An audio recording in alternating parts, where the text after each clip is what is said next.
Hey guys, in today's video I'm talking about the battery of your iPhone. I'm going to share with you guys some pretty cool tricks and tips that are going to help you get the best out of your device and also show you how performance is impacted directly through the battery. If your battery is at least 80% or above, you're at peak performance. So it means your device should be at peak performance, and you should also get the best battery life out of your device because your battery should be healthy. Now with iOS 12, and that's what sparked this video, Apple is rumored to be bringing a feature that helps us determine how many times we unlock our iPhones, how long we use our iPhones on the home screen and each application. So I wanted to show you some of these features that are actually built into iOS 11 to do just that, and hopes to help you improve the battery of your device. So first we're going to go into privacy sections and location services. This is a really important one because here, let's say for example, each application has their own location services settings right here. So if I go to, let's say, the weather application right here, and I tap into here and I always choose the always option, this is going to constantly be tracking my location in order to give me the weather, and that's going to be constantly draining the battery. So that's very important to always have it while using the application. And if you don't want to track, of course you go to never. But I use the weather app right here while using. So if I go into the weather and I close it, you'll see that this little triangle will turn into a purplish color. That means your location is being tracked by that application, and you also get it here on the top left on your device as well, or on the top right depending on your device. So if you want to get rid of any application that's tracking your location, just simply quit it from the app switcher, and eventually you'll see that location services will no longer be tracking you. And going over the list of applications here and taking a look and see which application is constantly tracking your location, it's a total plus in order to improve battery. So if we go here to system services, we also have a few tabs that I usually turn off, like the compass. I don't need that location services for compass.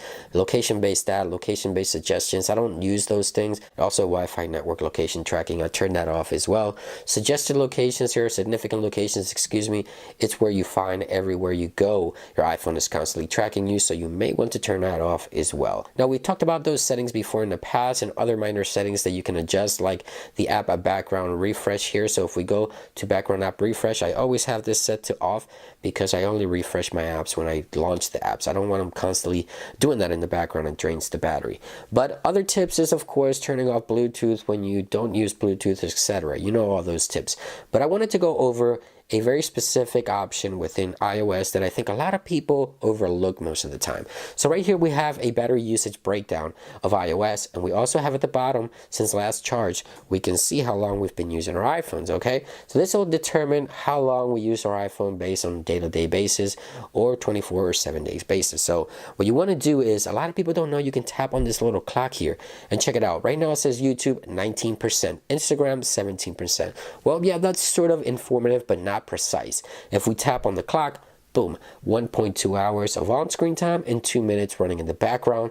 Same thing pretty much for Instagram. Safari 43 minutes. Pretty much a breakdown on how I've been using my iPhone, each application. Even home screen is broken down in this particular section here. If we take a look at home screen, it gives us right there 1.4 hours just pretty much being around the home screen of my iPhone, staring at it, maybe changing some application, looking for some bugs, just being on the home screen. That has taken up 10%. So we have a breakdown when we hit this little clock here that allows us to determine how long we've been using our iPhones on each application. I think this is an option that a lot of people really overlook, or some people may not even know that you can tap on that clock there and see specific times on which you've been using your applications, and also home screen on your iPhone. So you also have suggested enabling and disabling battery life features right here. So you have the battery life suggestions. You see right there it says auto brightness and enable it. It's asking me to do that to improve the battery life.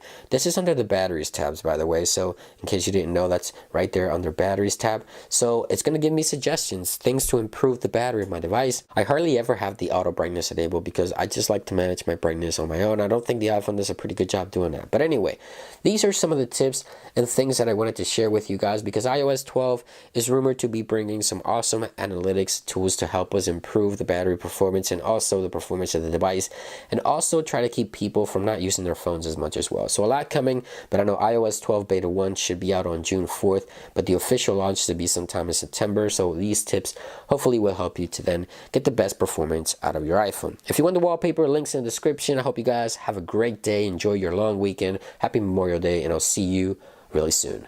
Peace.